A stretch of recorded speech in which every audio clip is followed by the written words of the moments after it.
ओम शांति।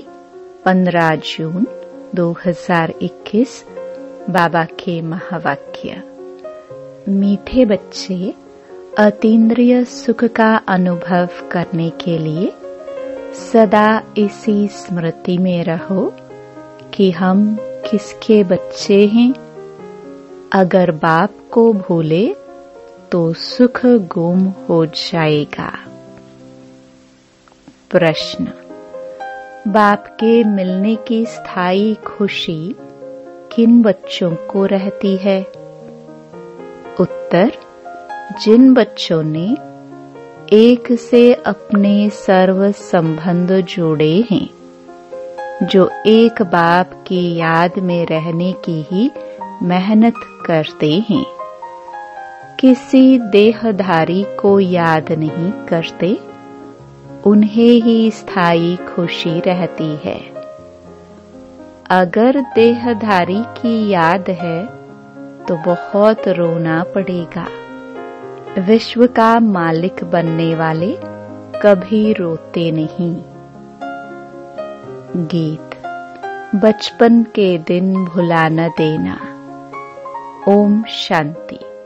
बाप कहते हैं, मीठे बच्चों, हम बेहद के बाप के बच्चे हैं, यह भूलो मत। यह भूले तो अपने को रुला देंगे। छी दुनिया में बुद्धि चली जाएगी। बाप की याद रहने से अतीन्द्रिय सुख भासता है। वह सुख बाप को भूल जाने से गुम हो जाएगा। हरदम याद रहना चाहिए कि हम बाबा के बच्चे हैं, नहीं तो अपने को रुला देंगे। सब भगवान के बच्चे हैं। सब कहते हैं, हे बाबा, हे परमपिता परमात्मा, रक्षा करो। परंतु बाप से रक्षा कब होती है, यह किसको भी पता नहीं है। साधु संत आदि कोई भी नहीं जानते कि बाप से हमको मुक्ति, जीवन मुक्ति कब मिलनी है, क्योंकि भगवान को ही कण कण में कह दिया है। अब तुम बच्चे बेहद के बाप को जान गए हो। मोस्ट बिलवड बाप है। उससे प्यारी वस्तु और कोई होती नहीं। ऐसे बाप को न जानना बड़ी भारी भूल है। शिव जयंती क्यों मनाते हैं, वह कौन है, यह भी कोई नहीं जानते। बाप कहते हैं, तुम कितने बेसमझ बन गए हो। माया रावण ने तुमको क्या बना दिया है। अभी तुम बच्चे जानते हो, यह हमारी जन्मभूमि है। मैं हर 5000 वर्ष के बाद आता हूँ। वह फिर कह देते 40,000 वर्ष बाद, जब यह कलयुग पूरा होगा तब आएंगे। चित्र भी दिखाया जाता है त्रिमूर्ति का। त्रिमूर्ति मार्ग नाम भी रखा है। परंतु 3 मूर्ति ब्रह्मा, विष्णु, शंकर को कोई नहीं जानते। ब्रह्मा क्या करके गया, विष्णु और शंकर क्या करते हैं, कहाँ रहते हैं, कुछ भी नहीं जानते। बिल्कुल ही घोर अंधियारे में है। बाप है रचयिता। उनकी यह कितनी बड़ी रचना है, कितना बेहद का नाटक है। इसमें बेहद के मनुष्य रहते हैं। आज से 5000 वर्ष पहले जब सतयुग था, भारत में जब इन लक्ष्मी नारायण का राज्य था, तो और कोई राज्य नहीं था। भगवती श्री लक्ष्मी, भगवान श्री नारायण को कहा जाता है। राम सीता को भी भगवान राम, भगवती सीता कहते हैं। अब यह भगवान नारायण, भगवती लक्ष्मी कहाँ से आए, राज्य करके गए हैं, परंतु उनकी जीवन कहानी तो एक भी नहीं जानते। सिर्फ गाते रहते हैं, हे भगवान दुख हरता सुख करता, परंतु यह किसकी बुद्धि में नहीं आता। वह दुख हरता सुख करता कैसे है, कौन सा सुख सबको दिया और कब सबका दुख हरा, कुछ भी नहीं जानते। तुम बच्चे अभी यहाँ राजयोग सीख रहे हो। भगवती लक्ष्मी भगवान नारायण बनने के लिए, जानते हैं भगवती सीता भगवान राम भी बनने का है। 8 जन्म सतयुग में पूरे करके फिर राम सीता के राज्य में आने वाले हैं। 21 जन्म के लिए बेहद की राजाई तुम यहाँ स्थापन कर रहे हो। तुम भगवती भगवान स्वर्ग के मालिक बन रहे हो। स्वर्ग कोई आसमान में नहीं है, यह भी किसको पता नहीं है। बिल्कुल ही तुच्छ बुद्धि है। कहते हैं फलाना स्वर्ग पधारा, परंतु समझते कुछ भी नहीं है। अच्छा, क्या क्रिश्चियन बौद्धी सब हेवन में जाएंगे? वह बाद में आकर अपना धर्म स्थापन करते हैं, तो फिर वह स्वर्ग में कैसे आ सकते? स्वर्ग किसको कहा जाता है, यह भी उनको पता नहीं है। सन्यासी लोग कहते ज्योति ज्योत समाया, कोई फिर कहते निर्वाण धाम गया। निर्वाण भी तो लोक है ना, वह तो निवास स्थान है। ज्योति ज्योत में लीन होने की बात ही नहीं। ज्योति में मिल जाए तो फिर तो आत्मा ही खत्म हो जाए, खेल ही खत्म हो जाता है। इस ड्रामा से कोई भी आत्मा छूट नहीं सकती, कोई भी मोक्ष को पा नहीं सकते। गीत का अर्थ भी कोई समझते नहीं है, न जीवन मुक्ति का अर्थ समझते हैं, न आत्मा परमात्मा का अर्थ समझते हैं। बाप कहते हैं तुम्हारी शक्ल तो मनुष्य की है, जो इन देवताओं के भी थे। सतयुग आदि में देवताएं थे, उन्होंने 2500 वर्ष राज्य चला। बाकी 2500 वर्ष की बात है जिसमें और सब धर्म आते हैं। 5000 वर्ष के बदले मनुष्य कह देते लाखों वर्ष कल्प वृक्ष की आयु है, परंतु तुम्हारी बात समझने के लिए भी नहीं आएंगे। हाँ, आएंगे भी वही जिन्होंने कल्प पहले आकर समझा होगा। पहले तो समझाना है। एक है हद का सन्यास, जो सन्यासी लोग घर बार छोड़ जाए जंगल में रहते हैं। पहले पहले वह सतो प्रधान थे, फिर अब तमो प्रधान बने हैं, तो जंगलों से लौटकर आए, बड़े बड़े महल बनाए हैं।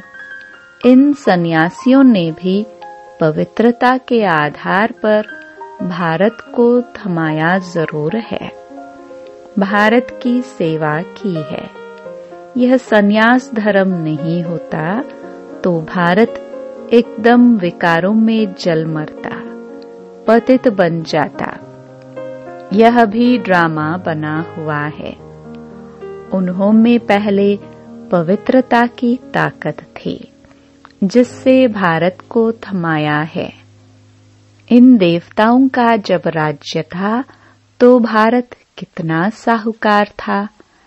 इन्हों के इतने बड़े बड़े हीरे जवाहरों के महल थे, वह सब कहाँ गए? सब नीचे चले गए। लंका और द्वारिका के लिए कहते हैं समुद्र के नीचे चली गई। अभी तो है नहीं, सोने के महल आदि सब थे ना। जब मंदिरों आदि में हीरे जवाहरात लगा सकते हैं तो वहां क्या नहीं होगा। कितनी तुम बच्चों को खुशी होनी चाहिए। बाबा फिर से आया हुआ है। कहते हैं बाप को याद करो। याद एक को ही करना है जिससे विक्रम विनाश होते हैं, परंतु वह भूल जाते हैं और देहधारी की याद आ जाती है। देहधारी की याद से तो कुछ भी फायदा नहीं। बाप कहते हैं मामेकम याद करो। किसी भी देहधारी को याद नहीं करो। अम्मा मरे तो भी हलवा खाना। एक बाप की याद से ही कमाई है। हम शिव बाबा के बच्चे हैं, उनसे वर्षा लेना है। इस समय बाप को याद नहीं किया तो फिर बहुत पछताना पड़ेगा, रोना पड़ेगा। विश्व के मालिक बनने वालों को रोने की क्या दरकार है। तुम बाप को भूलते हो तब ही माया थप्पड़ लगाती है। इसलिए बाबा बार बार समझाते हैं कि बाप को और वर्षे को याद करो। अमरनाथ ने अमरपुरी में एक पार्वती को तो बैठ अमर कथा नहीं सुनाई होगी, जरूर बहुत होंगे।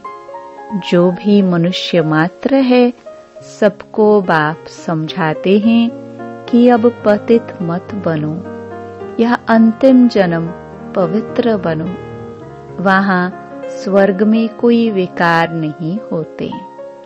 अगर वहां भी विकार होता तो फिर स्वर्ग और नरक में फर्क क्या हुआ। देवी देवताओं की महिमा गाते हैं। सर्वगुण संपन्न 16 कला संपूर्ण है। भगवान आकर भगवान भगवती ही बनाएंगे, सिवाय भगवान के कोई बना न सके। भगवान तो एक ही है। गाया भी जाता है भगवान भगवती की राजधानी। यथा राजा रानी तथा प्रजा भी वही होगी। परंतु भगवान भगवती कहाँ नहीं जाता, इसलिए कहा जाता है आदि सनातन देवी देवता धर्म। यह किसको पता नहीं है। इनकी ब्रह्मा की आत्मा को भी बाप समझाते हैं। एक बाप की, एक दादा की 2 आत्माएं है ना।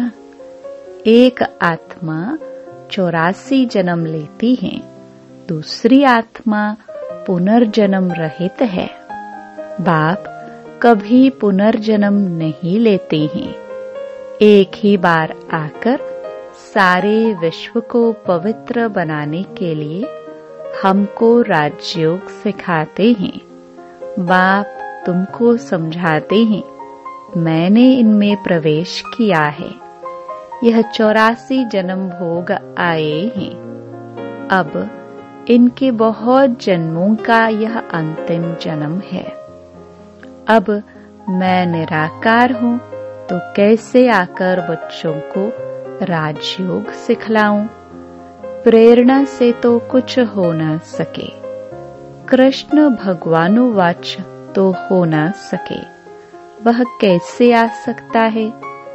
वह तो है ही सत्युग का प्रिंस, 16 कला संपूर्ण। फिर त्रेता में होते हैं 14 कला संपूर्ण। फिर द्वापर में कृष्ण को क्यों ले गए हैं। उनको तो पहले आना चाहिए। बाप समझाते हैं पहले बाप को याद करो, नहीं तो माया एकदम थप्पड़ मार देगी। छुई मुई का एक झाड़ होता है, हाथ लगाओ तो मुरझा जाए। तुम्हारा भी ऐसा ही हाल होता है। बाप को याद नहीं किया और खलास। गीत में भी सुना, बचपन के दिन भुला नहीं देना। बाप को भूले तो कहाँ न कहाँ चोट लग जाएगी। बाप कहते, तुम हमारे बच्चे हो ना। यह शरीर तो विष से पैदा हुआ है। वह इनके लौकिक माँ बाप है। यह तो पारलौकिक बाप और इनको फिर अलौकिक बाप कहा जाता है। यह हद का था, फिर बेहद का बन गया। अभी देखो, यह लौकिक बच्ची निर्मल शांता बैठी है। यह लौकिक भी है, अलौकिक भी है, पारलौकिक भी है। बाकी शिव बाबा के तो भाई बहन है नहीं, न लौकिक न अलौकिक न पारलौकिक। कितना फर्क है। एक बाप का बनना मासी का घर नहीं है। ऐसे बाप से संबंध जोड़ना है, टाइम लगता है। शिव बाबा की याद में रहना बड़ी मेहनत है। कई 50 वर्ष से रहने वाले भी सारा दिन शिव बाबा को याद भी नहीं करते। ऐसे भी है।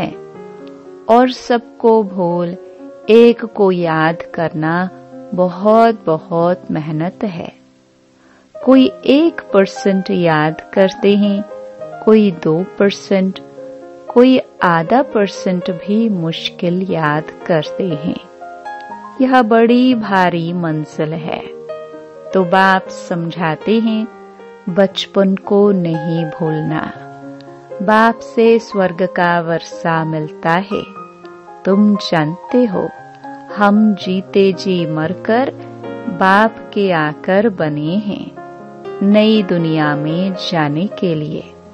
तो तुम्हें स्थायी खुशी रहनी चाहिए। ओहो, हम डबल सरताज बनेंगे। मनुष्य थोड़े ही जानते हैं कि सतयुग में इन देवताओं को 16 कला संपूर्ण और 14 कला संपूर्ण क्यों कहते हैं।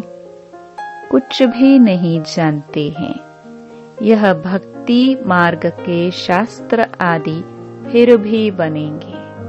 यह हठ योग, तीर्थ यात्रा आदि सब फिर भी होंगे। परंतु इससे क्या होगा? क्या हेवन में जाएंगे? नहीं, बहुत रिद्धि सिद्धि से काम करते हैं। रिद्धि सिद्धि वाले बहुत हैं। हजारों मनुष्य उनके पिछाड़ी पड़ते रहते हैं। रिद्धि सिद्धि से बहुत घड़ियां आदि चीजें निकालते हैं। यह थोड़े ही समझते हैं कि यह अल्पकाल के लिए सब है। इसमें बहुत मेहनत करनी पड़ती है। यह रिद्धि सिद्धि आदि सीखने की भी किताब होती है। कितने लाखों मनुष्य उनके पिछाड़ी पड़ते हैं। तुम बच्चे जानते हो, हमको बाबा से स्वर्ग का वर्षा मिलता है। इन आंखों से जो कुछ देखते हो वह नहीं रहेगा। बाप समझाते हैं, तुम अशरीरी आए थे, फिर शरीर साथ पाठ बजाया। अगर 84 लाख का हिसाब किताब बताए तो 12 मास लग जाए। हो ही नहीं सकता। 84 जन्मों का हिसाब किताब बताना तो बिल्कुल सहज है। तुम 84 का चक्कर लगाते रहते हो। सूर्यवंशी हैं तो चंद्रवंशी नहीं। सूर्यवंशी घराना पूरा हुआ, फिर चंद्रवंशी बने। अभी तुम जानते हो, हम हैं ब्राह्मण वंशी, फिर देवता वंशी बनना है। इसलिए हम पढ़ाई पढ़ रहे हैं। फिर सीढ़ी नीचे उतरते उतरते वैश्य शूद्र वंशी बनेंगे।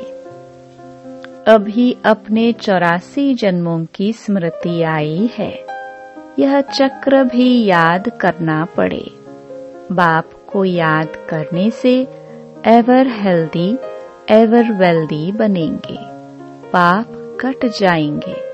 चक्र को जानने से चक्रवर्ती बन जाएंगे। तुम जानते हो यह पुरानी दुनिया कब्रिस्तान बननी है। कुछ भी नहीं रहेगा, खत्म हो जाएगा। राम गयो रावण गयो। राम का कितना छोटा परिवार होगा सतयुग में। अभी रावण का कितना बड़ा परिवार है। बच्चे जानते हैं कि यह राजधानी स्थापन हो रही है। हर बात में पुरुषार्थ फर्स्ट है। बाप पुरुषार्थ कराते हैं। बच्चे मुझे याद करो। जिस बाप से अताह स्वर्ग की बादशाही मिलती है, क्या उनको याद नहीं करेंगे? बाप स्मृति दिलाते हैं कि तुम स्वर्ग के मालिक थे। अब फिर से पुरुषार्थ कर स्वर्ग के मालिक बनो। अच्छा मीठे मीठे सिखिलदे बच्चों प्रति माता पिता बाप दादा का याद प्यार और गुड मॉर्निंग। रूहानी बाप की रूहानी बच्चों को नमस्ते। धारणा के लिए मुख्य सार। पहला, कभी भी किसी बात में छुई मुई नहीं बनना है। ईश्वरीय बचपन को भूल मुरझाना नहीं है। इन आंखों से जो कुछ दिखाई देता है उसे देखते भी नहीं देखना है। दूसरा, एक बाप की याद में ही कमाई है, इसलिए देहधारियों को याद कर रोना नहीं है। बाप और वर्षे को याद कर विश्व की बादशाही लेनी है।